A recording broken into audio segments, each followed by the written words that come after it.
by 0.2. தெளிவா யோசிச்சோம்னா தப்பே நடக்காது.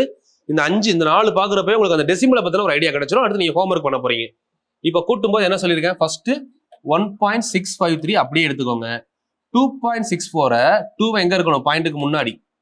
46 பாயிண்ட்டுக்கு அப்புறம் எக்ஸ்ட்ரா இருக்கிறதுல 0 போட்டுக்கணும். கூட்டினா என்ன ஒரு ஆன்சர் 3 6 5 11க்கு 1 மிச்சம் 1 11க்கு 1 6 4 10 1 11 மிச்சம் 1 2 1 3 3 1 4. அப்ப 4 1.4.113 ஆன்சர் கரெக்ட். First one. ரெண்டாவது பெருக்க சொல்றாங்களா, இப்ப பெருக்கும் போது நான் சொல்ற லாஜிக் தான். இங்க பாயிண்ட்டுக்கு அப்புறம் 2 இருக்கு, இங்க 2 இருக்கா, அப்ப இங்க ஒரு 2 இங்க ஒரு 2 ஞாபகம் வச்சுக்கோங்க. பெருக்கிட்டு 4 தள்ளி புள்ளி வைக்கணும், அதை மைண்ட்ல வச்சுக்கணும். நம்ம ஷார்ட்கட் என்ன பார்த்திருக்கோம், ஒரு நம்பர் 5ஆல பெருக்கிறதுக்கு கொஞ்சம் யோசிங்க. 2வது வீடியோல 3வது வீடியோல சொல்லியிருக்கேன். ஒரு நம்பர் 5ஆல பெருக்கணும்னா நம்பரை பாதி ஆக்கிட்டு ஒரு 0 சேர்த்துக்கலாம். சரிங்களா? இப்போ 14 46ல பாதி எவ்வளவு 723, ஒரு 0 வரும். சரிங்களா?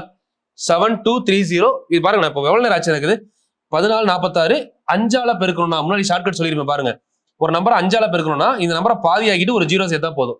14ல பாதி 7, 46ல பாதி 23, ஒரு 0 சேர்த்துட்டோம். இப்போ இதுல 4 D3 புள்ளி வைக்கணுமா, 1 2 3 4 தள்ளி புள்ளி வச்சுன்னா ஆன்சர்.